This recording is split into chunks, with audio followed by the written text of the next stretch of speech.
How are you? Hi, Marianne. I'm doing good. Oh my gosh, this is a very big deal for me. Oh, thank you. Maria, where are you located? I am in Florida, Naples, Florida. Naples. Yeah. I actually met you when I was living in Los Angeles. You would speak at the Saban Theater.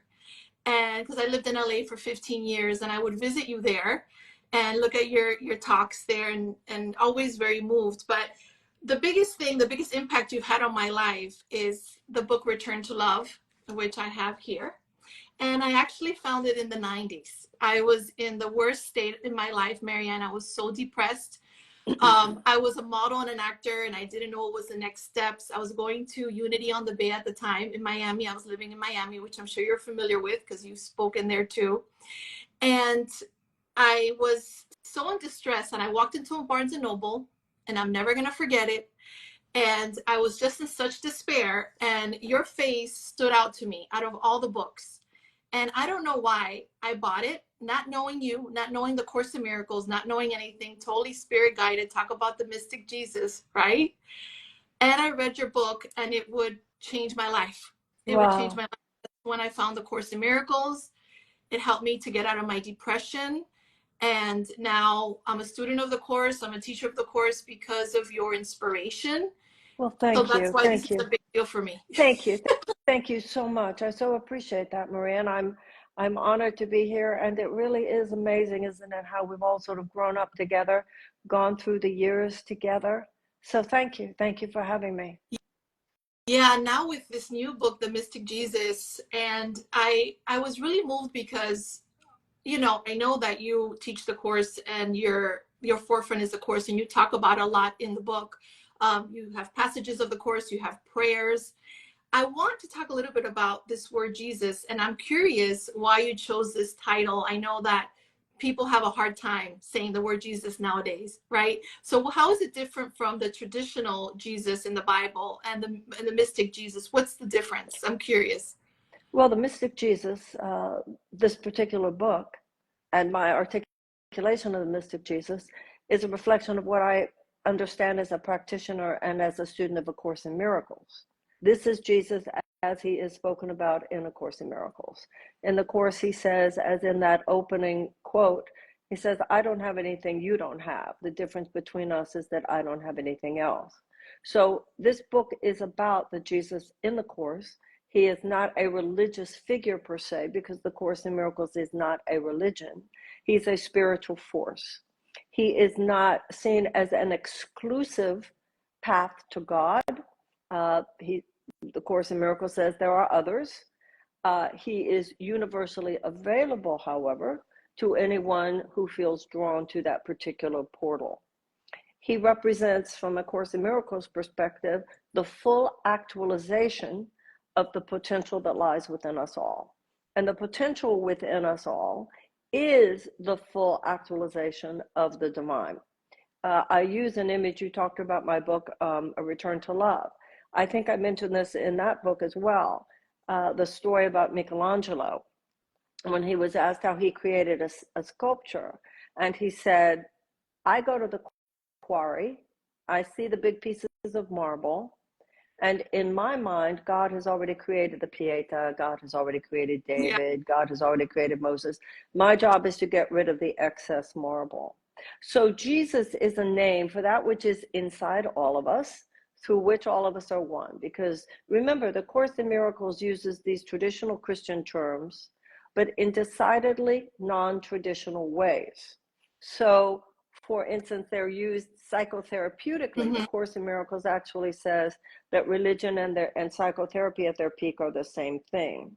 So when you look at the traditional interpretation, for instance, of the line, there is only one begotten Son, many traditional Christians see that as Jesus and no one else. The Course in Miracles interprets that line to mean there's only one of us here. God created only one. That's why there's no place where you stop and I start. So Jesus is a name for the true self that we all share, which is the Christ mind. Many people know of the concept presented by the Swiss psychologist Carl Jung that if you go deep enough in your mind and deep enough in mine, there's a level of mental imagery or archetypes. The Christ mind, of course, is the idea that if you go deep enough in your mind and deep enough in mine, that actually we're the same mind. And that's why everybody really subconsciously knows everything. I have the book here. Thank you. Here it is. And this is a part, I've been reading it. I'm already halfway through. And this is really important because our thoughts create everything, our beliefs. And that's why the workbook lesson in the Course in Miracles is so important. It's really helping us to undo the egoic thought system in our mind. And here you say the world is a reflection of our thoughts. Therefore, the primary thing to be saved from is our own misguided thinking.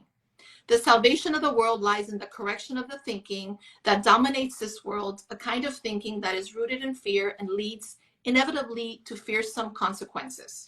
It says here, the problem of the world as we know them are simply symptoms of a deeper problem, us, and the ways of thinking that trap us in hell of our own making. It is a thinking based on fear, positioning us to be separate from everything, from anything larger than ourselves, from each other, and from the world at large. And this is so important, Marianne, because our thinking and our beliefs are everything. And the book, The Mystic Jesus, what it's teaching me is just to really come more into my true nature, into my true self. And when I come into my true self, more into my true nature, my thinking is different. People think that the cause of our suffering is outside of us. Can you speak upon that? Because we know that it's not outside, and you mentioned it a lot in this book. It's inside the mind. It's the projection. You talk about it like a screen, the cause and effect. Exactly, the cause and effect. That thought is the level of cause. The world as we know it is the level of effect. So if you try to change the effects without changing the cause, it's like going up to a screen at a movie and saying, I don't like the plot, so I'm going to somehow manipulate the screen. But all the screen is a projection of images, and those images are coming from our mind. So the Course in Miracles says your greatest power to change the world is your power to change your mind about the world. Now, we live, much as much of what you already read and have spoken about yourself, is that the world as we know it is dominated by a thought system based on fear. There's a line in the Course, it says in the Bible, it says that Adam fell asleep, and nowhere does it say that he woke up. So the state of the world today is a reflection of our spiritual slumber. We have fallen asleep to who we really are.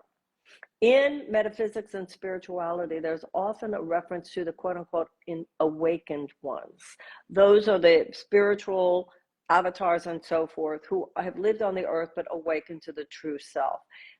Jesus is such a one.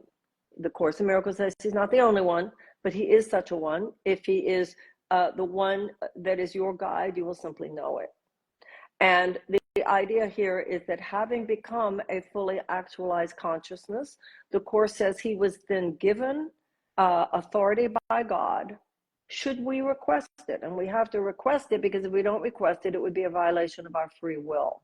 We don't have to do any of this.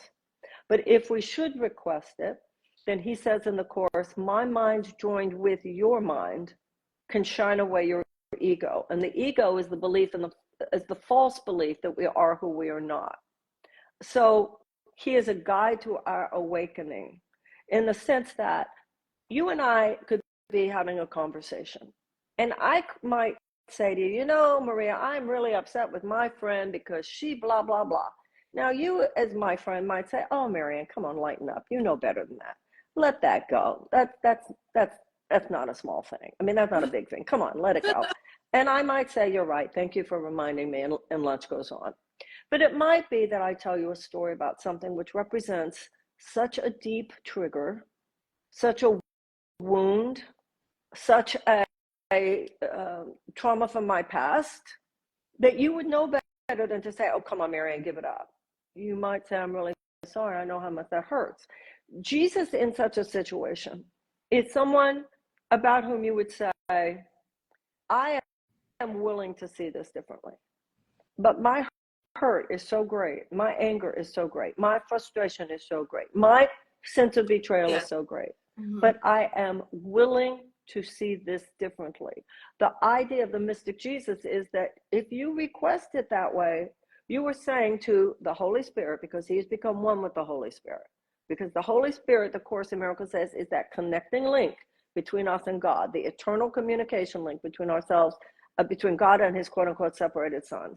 When he became fully actualized, he became one with the Holy Spirit. The Holy Spirit becomes one with Jesus. You ask for help, and then it could be the conversation I'm having with you. It could be a song lyric. It could be a thought that occurs to me. It's just that I will be gently guided to the perceptions that otherwise, like, I'll give you an example. My lesson today: no one can fail who seeks to reach the truth. Wow. Now, what is the Love that. So what is the right? So what is the truth? The truth is that beyond all this craziness in the world, there is a truer truth where everybody loves each other, where it's just a matter of love, and none of this fighting is going on, and none of this conflict is going on, none of this war is going on, none of this desecration. But it's not, you can't just, oh, okay, I'll shift over. It begins as an abstract concept. Yes, abstractly, I get that the three-dimensional world is like just a screen in front of a truer world. You know, at this point, Maria, enough of us have read these books now. You know, I'm sure, you know, between, you know, I'm sure that the people, It's time yeah, to put this into action. exactly. It's time So to live it. abstractly, intellectually, we all, okay, I get it. But the Course in Miracles says, then we take a journey without distance from the head to the heart.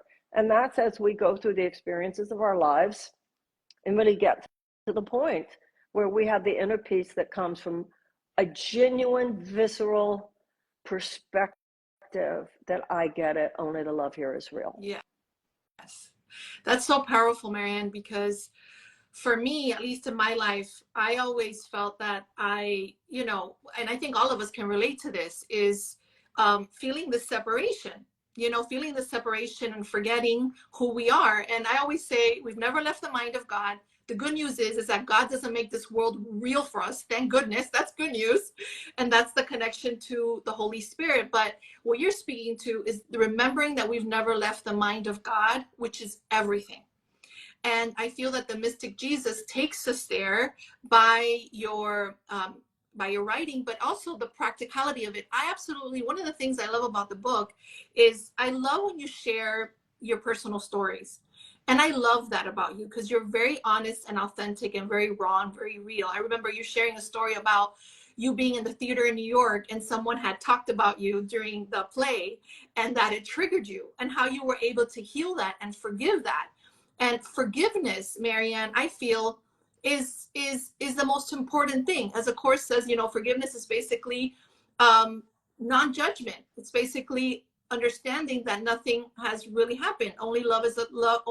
There's only love and a call for love. And I think that you really exemplify forgiveness on steroids with you going as a presidential candidate and everything you've done in the world. I feel that you're really exemplification of forgiveness. So I want you to talk a little bit about forgiveness. You also touch upon it in the book, but I feel it's so important as a characteristic of the mystical Jesus, because Jesus was incredible at forgiving. Well, Jesus didn't have to forgive because he reached the point where he didn't see anything but love as real. True. So, yeah. So when you said you think forgiveness is most important, well, that's the Course itself. The forgiveness is the key to happiness, the Course in Miracles says, and the Course is a course in forgiveness, and Jesus is a path of forgiveness. But what we want to make clear, of course, to everyone is that this is not the old-fashioned notion of forgiveness. Yeah. Usually when we think of forgiveness, we think somebody else was a jerk, but we're spiritual now, so we forgive them. The Course in Miracles calls that forgiveness to destroy. It's actually a form of judgment. I think you did something bad, but I'm good, so I'll forgive you, which is actually perpetuating the separation, because if you're bad and I'm good, then we're by definition separate. Forgiveness, as you said, is the realization that only the love is real. Therefore, what happened here did not exist. Now, you very kindly and generously just now said that I'm such an embodiment of it. It's hard for me, like it's hard for anyone in certain circumstances. And you mentioned my running for president. You want to have some forgiveness challenges, try running for president. That's what I'm saying. You had to really apply it there. No, I know. And it's a process. And I think that that's important to remember, that it's a process. You know, there's the symbolism of the 3 days between the crucifixion and the resurrection. So it's the consciousness while in the midst of the crucifixion being the metaphysical meaning of what fear or ego would do. Betrayal, abandonment, injustice. If you're running for president, character assassination. I mean, the stuff that goes on in that realm, I think beyond what most people would even assume. I mean, I had run before. I didn't think I was naive. And let me tell you, it's a dark world in there. Yeah. Okay. So I am a human being. So I am not at a point yet, actually, where I'm totally at peace because none of it was real except love. But I'm on my way. And that's really what the Course in Miracles is about. In the Course in Miracles, try is not a bad word. You are willing. Yeah. You are willing. I am willing to see this person differently. I'm willing, and sometimes it's forgiving yourself as well as the other person. You know, the Course in Miracles says you have to take 100% responsibility for your life, and that if you don't, you pay a very high price. And the high price that you pay is that you will not be able to change it. So I might be angry at someone for sabotaging the campaign, lying about me, lying, gaslighting, lying to me. Then there's a whole other level of forgiveness. How could I have been so stupid to hire that person? Yeah. How could I have been so stupid that I couldn't figure out a way? So it's forgiving self and forgiving others. And I think that we are so busy in life with the doings of the world that we sometimes underestimate how important this inner work is. You know, we might like go to therapy once a week. Well, once a week, that you know, this has to be all day, every day, that we're seeing every situation as an opportunity for forgiveness, but to realize really what that means, which is in every encounter, because the Course in Miracles says there is no accidental meetings. Everybody you meet, you were supposed to meet. Everybody you're supposed to meet, you do meet. So the Course in Miracles, as you well know, talks about 3 levels of teaching. It could be something as casual as just somebody you meet in an elevator, or it could be some really major life relationship. When you're in any situation, are you playing it with as an open heart as you can? You know, ultimate forgiveness is just that I stand in this situation with fully open heart, totally willing for you to have yours open, and really getting that the only point here is giving and receiving of love. So the last time this kind of situation arose in your life, how'd you do? Could you even do better this time? And also to realize that in every situation we are tempted to go back into the ego default positions. And you want to ask yourself how that worked for you. Could you do better this time? So really it becomes full-time discipleship. I think also, Marianne, what I also meant to say is that you are really good at practicing forgiveness. I'm good at trying. I'm good at trying. It's seeing you, because looking at you from outside and what you've been through, and also, you know, going for president 2 times and other things that you've been involved with throughout your whole career and your whole life, you know, I think it's been like 4 decades. And I've been witness to it, is your uncompromising nature to be willing and to be and take responsibility and get out of the victimization. I know we all fall. I think that that's why your work stands out to me so much, is because you're so authentic and you choose again, you choose love again, but you don't preach that you're on top of, you know, a pedestal. You're very humble, and that's everything. And I know people can say this and I know people can say that, and there's blah blah blah, but all I know, and I can say this from the bottom of my heart, and I'm not saying this because I want to, you know what I'm trying to say, but I'm saying this because you have been an exemplification of big willingness. Like I like to say, I know the Course in Miracles says all you need is a little bit willingness, but I say big willingness just to be funny, because you need some big willingness, it feels like, with what appears to be going on in the world. But I feel that you're always constantly, I've seen you throughout the years, is what I call living the Course, to having an uncompromising nature. It's not that you're perfect at it, but I love how you say, Maria, I'm not there yet right now, even right now with the forgiveness, but I'm working on it. And that speaks to me, that speaks to everybody, because then we can all identify with you and we're like, you know what? We can do this. And then that's the Christ mind. It's really rising each other up in this whole shebang that we're living in. I love, So what's thank it? you. Thank you. Once again, I love that image of the 3 days between the crucifixion and the resurrection, because to me, the 3 days between the crucifixion and the resurrection represents symbolically the time it takes on the earth to get from there to here, to get from the crucified state where you're angry, you're resentful, you're, upset, you're in grief, to a different place. And the consciousness you have while you're in the state of crucifixion determines the length the time it will take, and the ultimate success you will have at receiving, at reaching resurrection. And resurrection is when, you know what, I'm fine, I'm cool. I'm cool. Love that. Only the love that was given me and only the love that I gave has any effect on me. I've really gotten to the point, not just intellectually, but viscerally, where I get that only the love was real. My exercise yesterday was there is no will but God's, and conflict is not God's will. But just to say to someone living in this three-dimensional world, oh, none of that's real. It's one thing to just say, oh, none of that's real. It's another thing to actually do the work, which in a Course in Miracles, as you well know, is really doing that those workbook exercises on a daily basis. I don't know.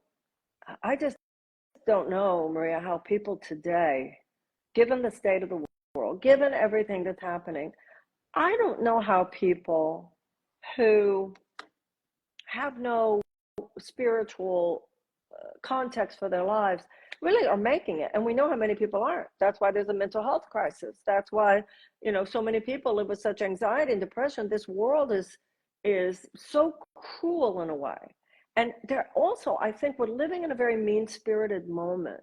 There's so much j'accuse, I accuse, the cancel culture that, like you were saying earlier, people say blah, blah, blah. I mean, the way people lie about people and smear people so casually. Like, we need an ethical revolution. We need We to need, Marianne, we need the mystic Jesus. That's what we yeah. need. We need to wake Well, up to yeah, Jesus. yeah. Marianne, we have like over 245 people on live right now. So I just want to say thank you, everyone, for being here. They just keep on coming in. And I just want to remind everyone, I'm speaking to Marianne Williamson. She's a best-selling author, spiritual teacher, and internationally acclaimed lecturer. As I said earlier, with over 4 decades of experience in the field of spirituality and personal development. As you know, she wrote the bestseller that I love, Return to Love. And we're talking about today, for everyone that's joining us now, a reminder that the mystic Jesus.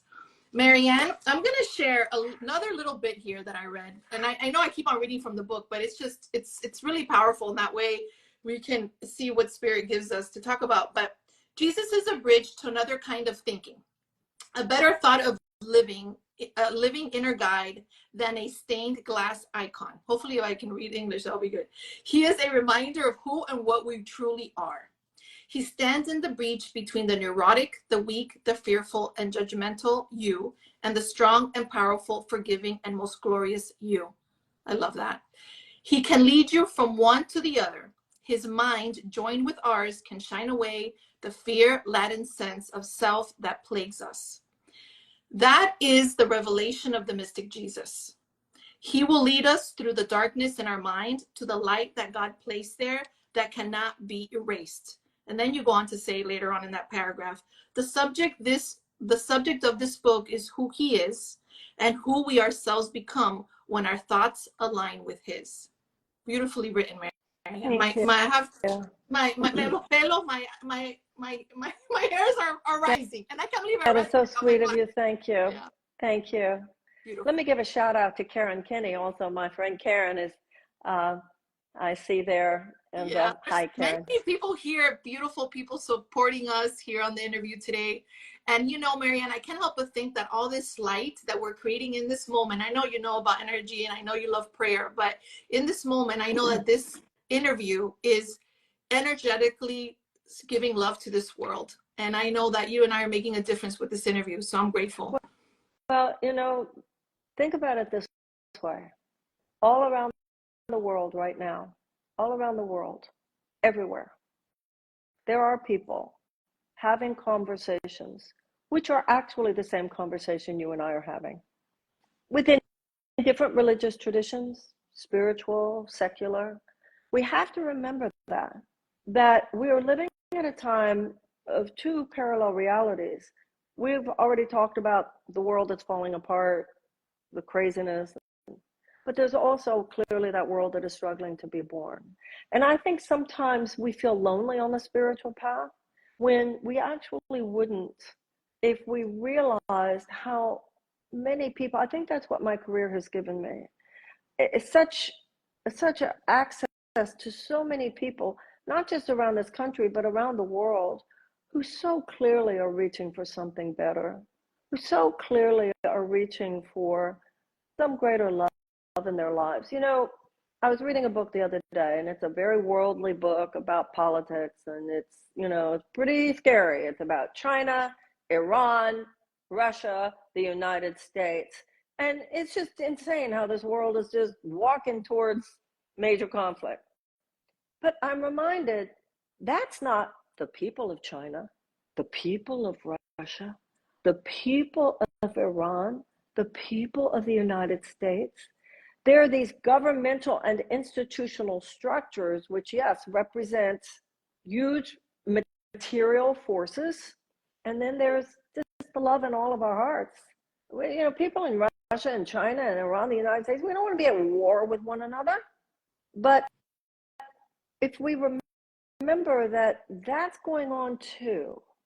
Yeah. What I'm always reminded of in the Course in Miracles, it says miracles are born of conviction. What concerns me is how much conviction those who hate display. They're so sure of themselves in their hate.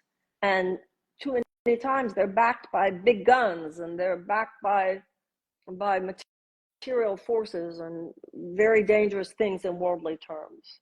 But one of the things I talk about in the book, because it's taking the story of Jesus and looking at it from a mystical perspective, the birth of Jesus in our hearts, right? So Mary was a maiden and she gives birth to Jesus in the manger.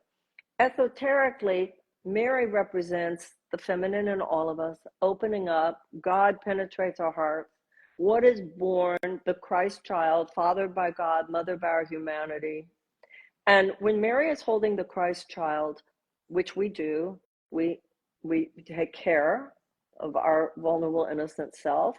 When the three kings representing the powers of the world encounter the Christ child, they get off the horse and bow to him. And I think we need to remember that. With those of us who are having the loving conversations, and like I said, ours is one of probably many, many millions going on at this moment. They're not all about the Course in Miracles. There's one truth spoken in many different ways. That is the power that actually will bring another world, a world of fear, to its knees, literally. So I think there's a lot for us to hope for, as long as we are willing to increase our conviction about what we're talking about and actually display in our own lives in whatever way we can. And I ran for president feeling that the platform of such a vortex of power because it is the U.S. presidency is a tremendous vortex of power on this planet. The Course in Miracles says the teachers of God, where the plan for the healing of the world is God's plan of the teachers of God. And we're sent into every corner to present the alternative. Yes. And that's really what I was seeking to do in running for president. To speak, what is an alternative to the way we operate now? What would be the loving alternative to the way we operate now? And the ego doesn't always like that, but that's really our job, is to just keep doing everything we can to embody that love and articulate that love and to stand in conviction behind that love. Well, things are always perfect, Marianne, and even though you didn't go on, I have to say that only love is real and all else is an illusion. And you live knowing that consciousness, and you brought it to CNN, you brought it to the news, you brought it to YouTube, you brought it everywhere, and that's what matters. We don't know, as you know, why things happen the way they happen, and we know that's always perfect, even though it's a shit show, right? We know it's and at least within it, you were able to bring the light, and that maybe someone, maybe even today, somebody's watching this that never even knew about this or is lost. Like you said, there's different conversations going, Well, but the conversation that you're bringing up and you've brought to the political realm is extraordinary, even well, though it no, didn't I continue. understand that. Mhm. I think there's, we can deconstruct that a little bit, because you said a few minutes ago, you said a couple of seconds ago, we don't know why things happen. Actually, yes, we do. Because everything, if it's loving, it occurred because enough love happened. And if it's not loving, it's because enough withhold of love happened. It's funny mentioning that Karen Kenney, I don't know if she's still She on. probably is. Yeah, there's Yeah. a lot of people on. Yeah. Yeah. So when I was in New Hampshire, the Course in Miracles talks about the power of people joining, two people joined together. And the way she used to go around to some of my events and would speak the word, I'm here. speak the word for me and with me. And that's exactly what I mean. Things happen when enough people will stand for love.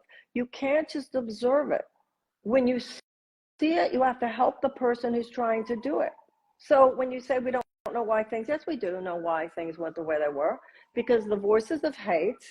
Now, for instance, even when you said what you said on CNN, no, I didn't, because last time when I ran, CNN gave me a CNN town hall. I was on regularly. I was on MSNBC. Yeah. This time, there was a complete blacklisting. So it's important that we realize, yes, we do know why things went the way they went. It's important that spiritual thinking isn't fuzzy thinking. We know exactly what is going on. And I think that we, as we are willing in our own lives, to whatever extent is shown us, stand for love. As I said, Karen stood for me, stand for one another. Really, I feel that I think sometimes the spiritual community, Maria, I think we're going through a maturation process. I don't, for all kinds of reasons, I feel that the spiritual higher consciousness community over the last few years allowed ourselves to be a little infantilized. And this is not a moment on the planet when we can afford for women to act like girls or for men to act like boys. We have to be very mature in our spirituality right now.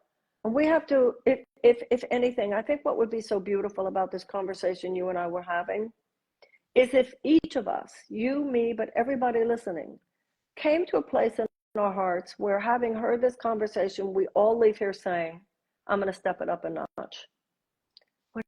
Whatever that means. And every person listening knows what that means. For some of us, it's forgive a certain so-and-so, because you can either have a grievance or a miracle. You can't have both. For another person, it might be clean up your room, call your mother. It might be things that other people couldn't possibly imagine, but represent saying, okay, I'm enough with a kind of, it's not spiritual laziness, maybe it's spiritual procrastination, but it's lack of conviction. Yeah. And we will not have the miracle that we need on the planet unless all of us are willing to step it up. Because it's kind of like you were saying to me, Maria, that you used to hear my lectures, right? All that I ever was, I'm just older than a lot of you. So the only difference between us is a half a step ahead in time. You know, I got there sooner. I was reading this in the 70s. Some of you didn't start reading it till the 90s, right? Now, yeah. Jesus is someone who's gotten all the way there, ever ancient, ever new. And I think there is a critical mass of us now who really understand that standing for love is the urgent need of the species. And I think that that's really the point right now. How serious are we willing to get about all this? And just looking at your comments, people are ready. There's a readiness now, yeah. And that's what I hope that we are encouraging in the people who are here.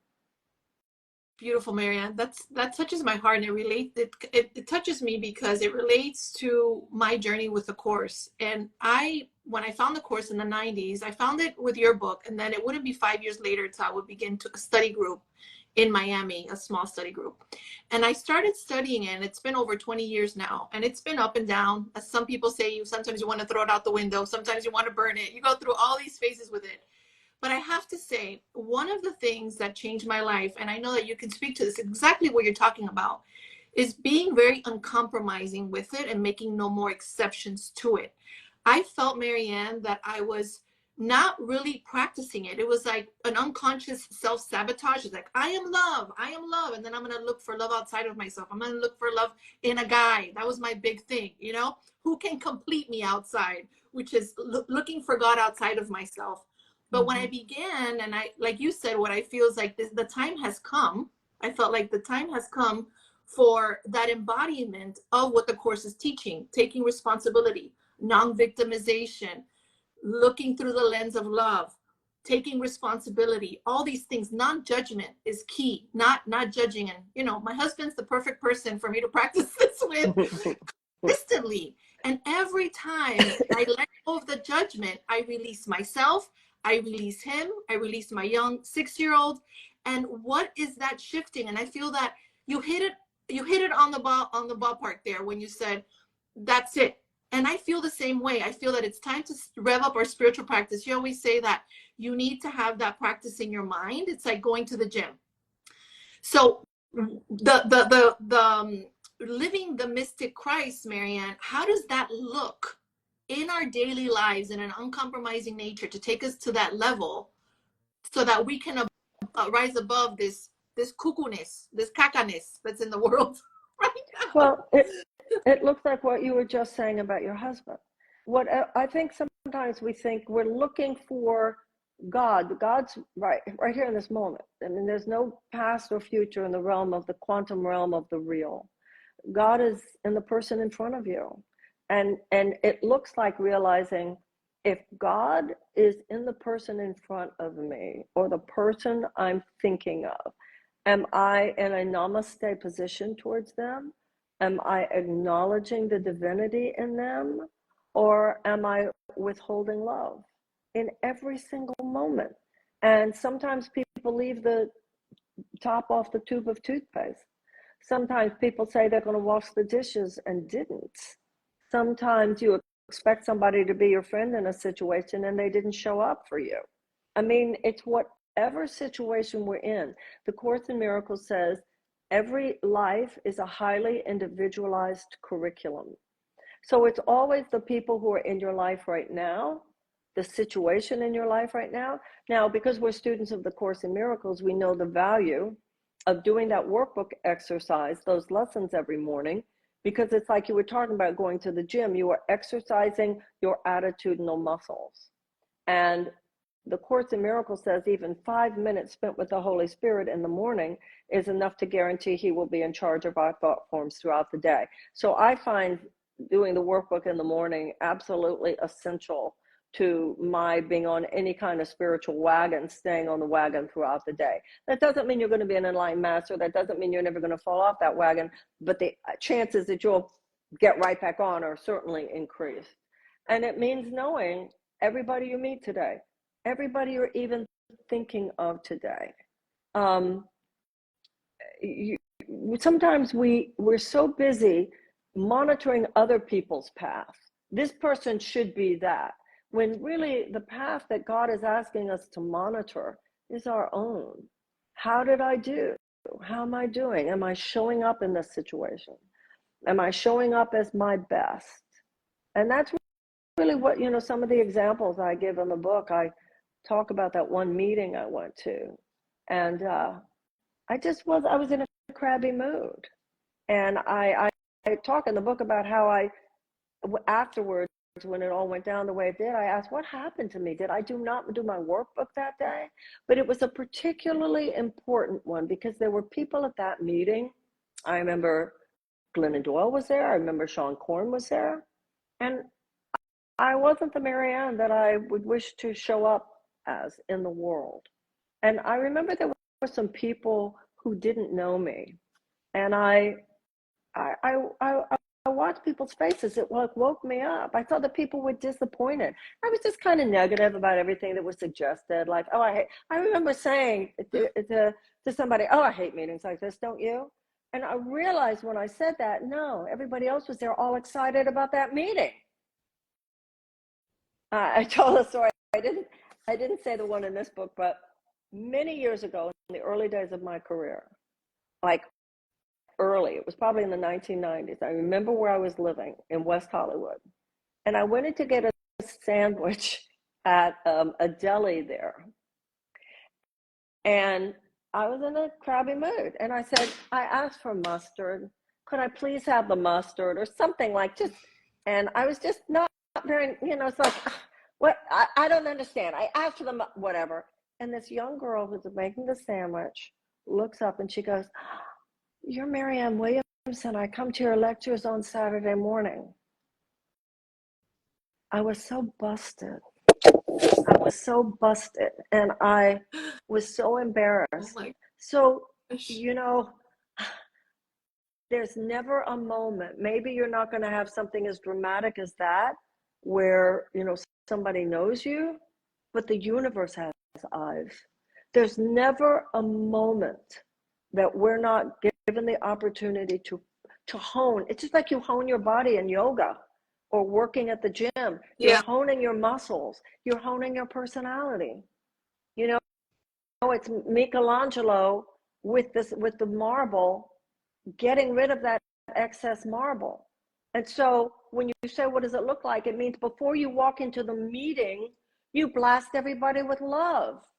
And before you walk into the deli, you blast everybody with love. Before you walk into any business, any personal, because what this does is that it really programs your subconscious. It programs your subconscious to be in your best. And also because all minds are joined, people can feel it. And, they don't know why they like you. In fact, I always talk about job interviews. There's always going to be somebody whose resume is as good as yours. But many times when people go into a job interview, you might have the best resume, but you might leave that interview and somebody says, I'm just not feeling it with her. Then there might be somebody else who walks in with an interview, with a resume that is not as impressive, but they leave and the person who interviewed them went, I don't know, I just like her. There's something about her. I think she'd be a good team player. I like the way she listened. I felt she was very respectful. I felt she was friendly and positive. And that meant more to the people than what her resume was. The personal energy. We are very sloppy in our culture today. We are very self-indulgent. We got the idea, well, if this is my mood, then I have a right to spew it all over everybody. And I think we all come to understand that every moment of every day, we are responsible for how we hold it. The other day, you're talking about forgiveness. I had an experience the other day because I'm working through the layers of grief and forgiveness, and this thing of having run for president was quite a big challenge. And I was thinking about a few people who told lies about me and were sabotaging the campaign from inside, and some really, wow. And I know that my job is to forgive, right? So for whatever reason, that morning I was coming in from my bedroom, I was making coffee, and I was allowing myself to fantasize. I could write a book, or I could in some documentary, and I could name their names, and I could say exactly what they did.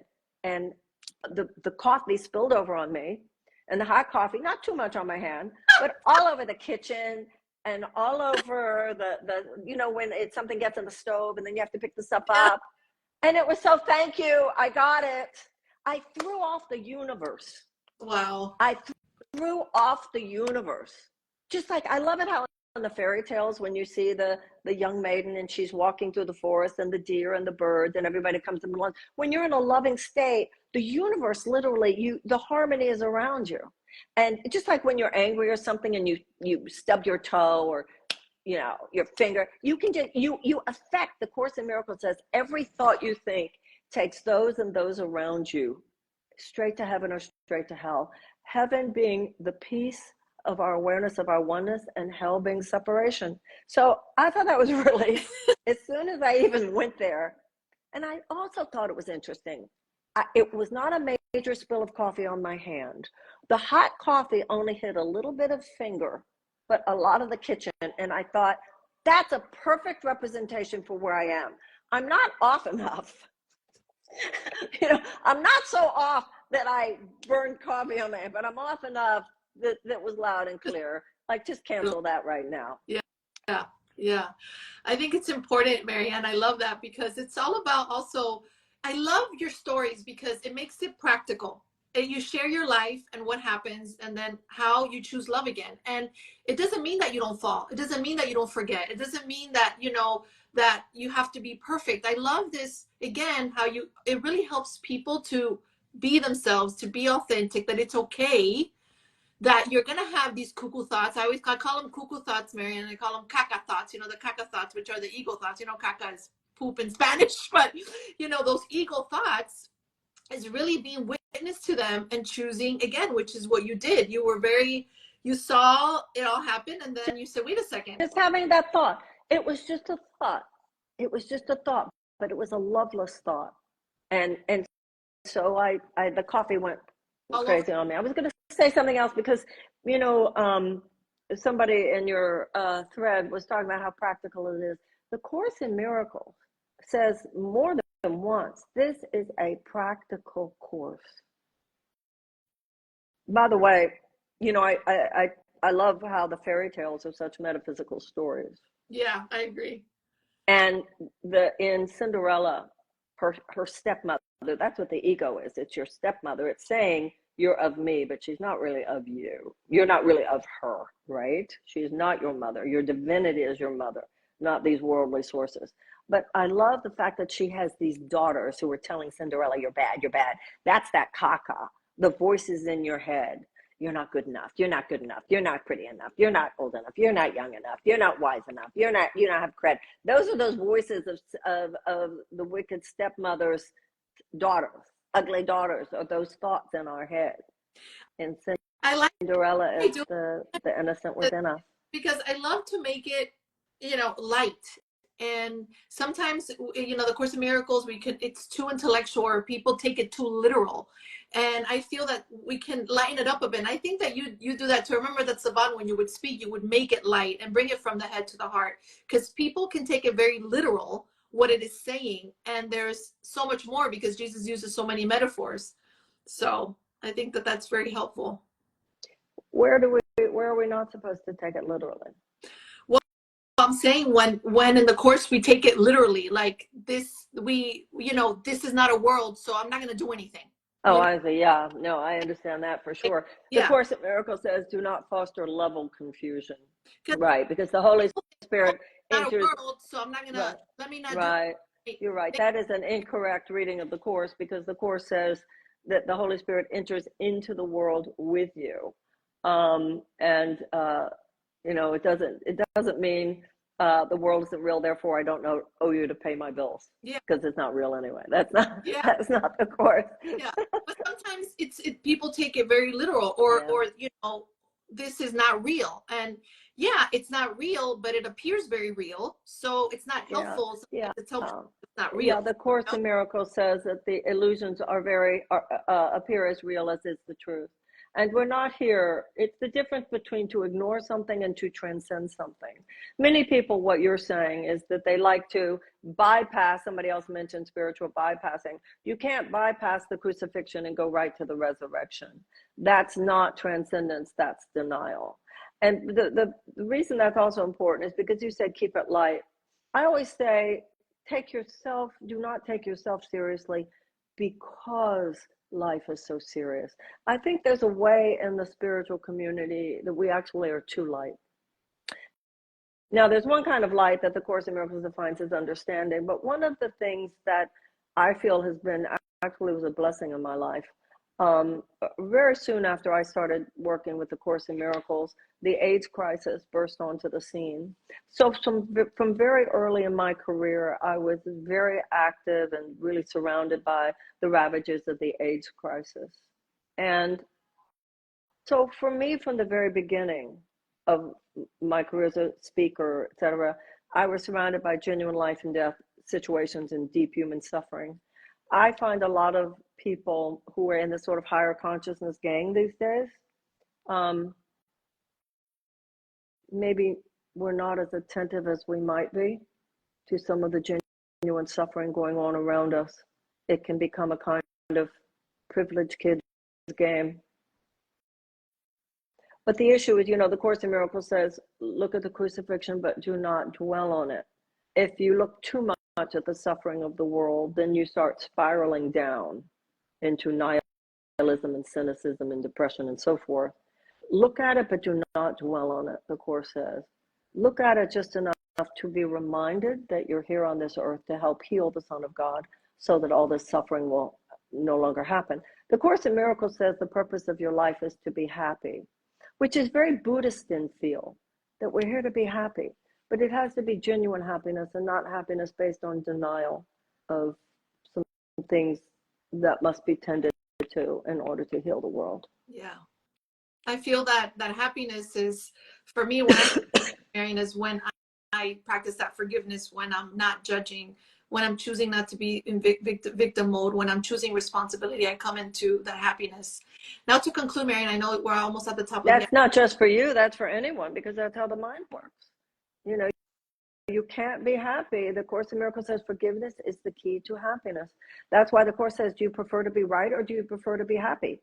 You can have a grievance or have a miracle. You can hold on to that thought, but you're going to spill your coffee every time you do.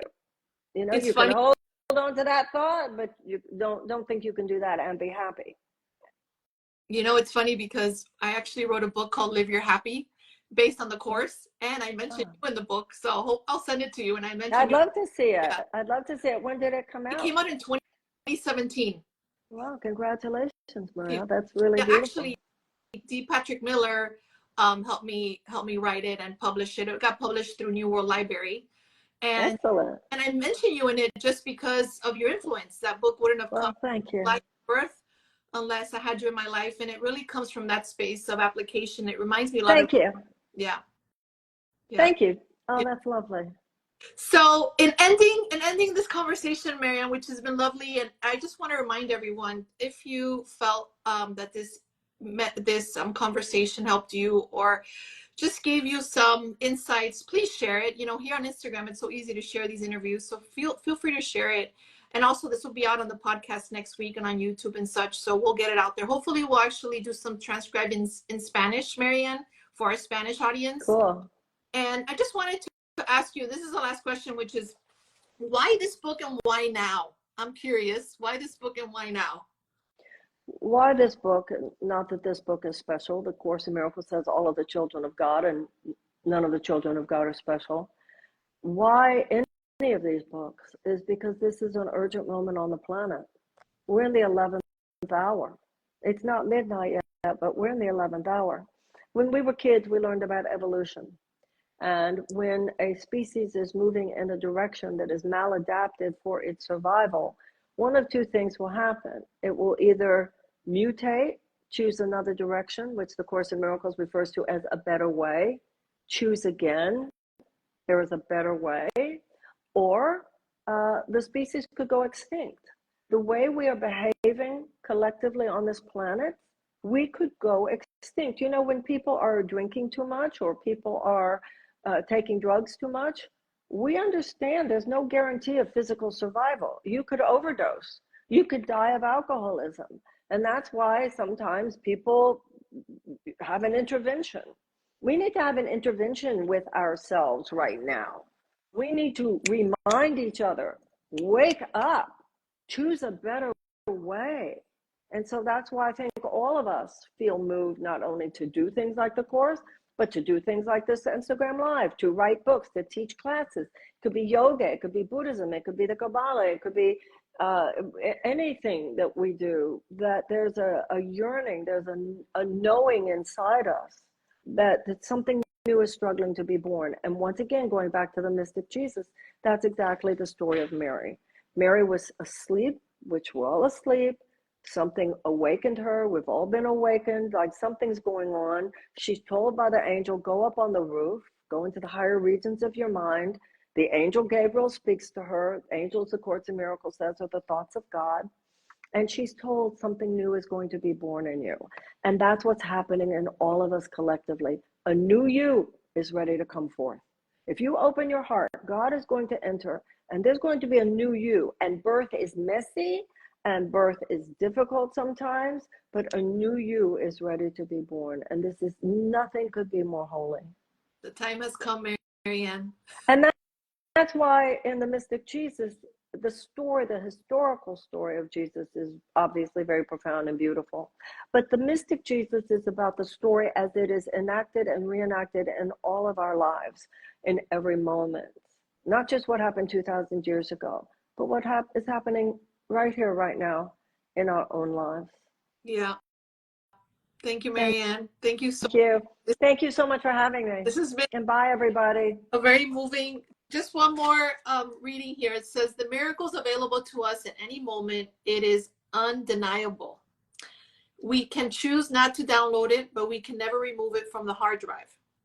In the presence of perfect love, the universe rearranges itself and miracles occur automatically. That is the infinite mercy of God. So I'll leave you with that, everyone. Beautiful book, Marianne. Thank you. On Amazon. I'm sure it's available in all bookstores, and it was a beautiful conversation. And I'm sure that someone got a lot, everybody got a lot out of it. Thank you. And good luck to you. And it was wonderful meeting you. And thank you so much for having me. Nice meeting you too, Marianne. Bye, everybody.